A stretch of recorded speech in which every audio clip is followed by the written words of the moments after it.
satu tugas kami dari mata kuliah Teknologi Informasi dan Literasi Data.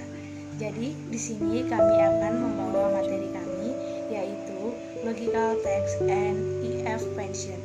Jadi, di sini kami ada 3 orang yang akan membawa materi ini. Jadi, yang pertama, perkenalkan, nama saya Lesti Aritonang dengan NIM 4192520001 dan dengan teman saya. Perkenalkan, nama saya Amelia Rohana Malau.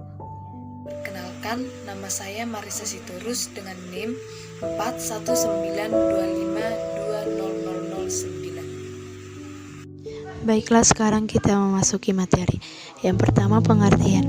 Rumus IF atau fungsi IF adalah fungsi logika pada Excel yang digunakan untuk membandingkan dua kondisi atau lebih. Nah, fungsi ini sangat sering digunakan dalam skenario untuk menyelesaikan berbagai perhitungan dalam Microsoft Excel. Fungsi IF ini juga bekerja dengan cara cek kondisi dan akan mengembalikan satu nilai yang akan ditampilkan pada sel. Jika logika yang diuji bernilai benar atau true, maka akan ditampilkan nilai benar. Sebaliknya, jika kondisi atau logika yang diuji bernilai salah atau false, maka akan ditampilkan nilai yang salahnya. Nah, yang kedua, cara menggunakan rumus IF Excel. Cara menggunakan fungsi Excel IF ini yaitu dengan mengikuti kaidah penulisan rumus berikut. Nah, rumus atau fungsi IF pada Excel ini terdiri dari 3 argumen. Yang pertama, tes logika. Argumen ini berisi ekspresi logika yang bisa dievaluasi ke dalam nilai true atau false. Nah, argumen ini merupakan kriteria acuan untuk menentukan nilai yang akan dihasilkan oleh rumus Excel IF. Yang kedua, kondisi terpenuhi. Nah, di mana argumen ini adalah nilai yang akan dihasilkan jika hasil evaluasi tes logika bernilai true. Nah, argumen ini merupakan nilai yang akan dihasilkan jika kondisi terpenuhi. Yang ketiga, kondisi tidak terpenuhi, di mana disebut dengan opsional. Nilai yang ingin kita hasilkan jika argumen tes logika mengevaluasi ke false. Argumen ini merupakan nilai jika hasil tes logika tidak terpenuhi. Oke, selanjutnya akan dilanjutkan teman saya. Baiklah, saya akan menjelaskan tentang contoh rumus if function pada Excel. Yang pertama, rumus if tunggal. Berikut ini adalah contoh rumus if lulus tidak lulus sebagai contoh dari penggunaan rumus if tunggal pada Excel. Pada contoh gambar di atas, rumus Excel yang digunakan pada sel F2 ialah if E2 lebih besar 140, lulus atau gagal.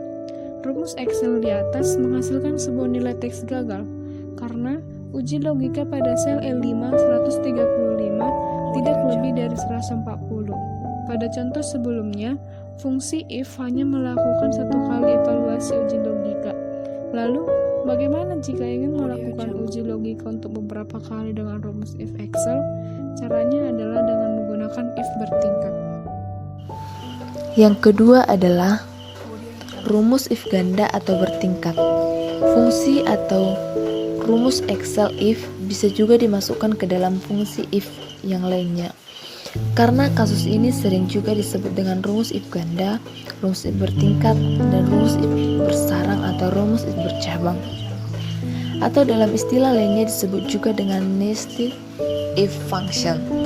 Penerapan rumus if bercabang ini maksimalnya hanya bisa digunakan sampai 64 cabang saja. Selanjutnya, silakan kawan-kawan perhatikan contoh rumus if bertingkat di bawah ini. Dapat kita perhatikan, if D2 lebih besar dari 60, lulus atau gagal. Jika kondisi D2 lebih dari 60, maka tulis lulus. Tapi jika tidak lebih dari 60, maka tulis gagal. Hasil evaluasinya adalah true, maka ditulis lulus. If D5 lebih besar dari 60, lulus atau gagal. Jika kondisi D5 lebih dari 60, maka tulis lulus. Tapi jika tidak lebih dari 60, maka tulis gagal. Hasil evaluasinya adalah false, maka ditulis gagal. If D2 lebih besar sama dengan 90, A. If D2 lebih besar sama dengan 80, B atau C.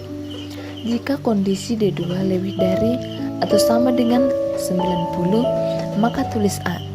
Tapi jika tidak lebih dari atau sama dengan 90, evaluasi lagi D2.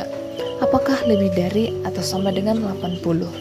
Tapi jika D2 lebih dari atau sama dengan 80, maka tulis B. Dan jika tidak, maka tulis C. Maka hasil akhirnya adalah A. If D3 lebih besar sama dengan 90, A.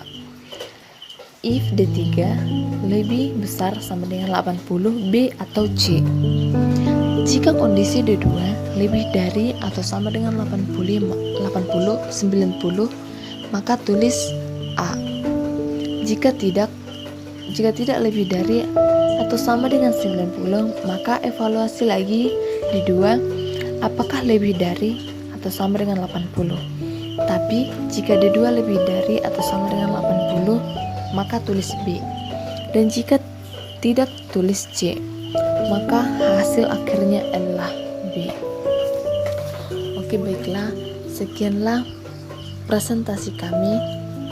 Jika ada tutur kata yang kurang berkenan, mohon dimaklumi. Kami mengucapkan sekian dan terima kasih.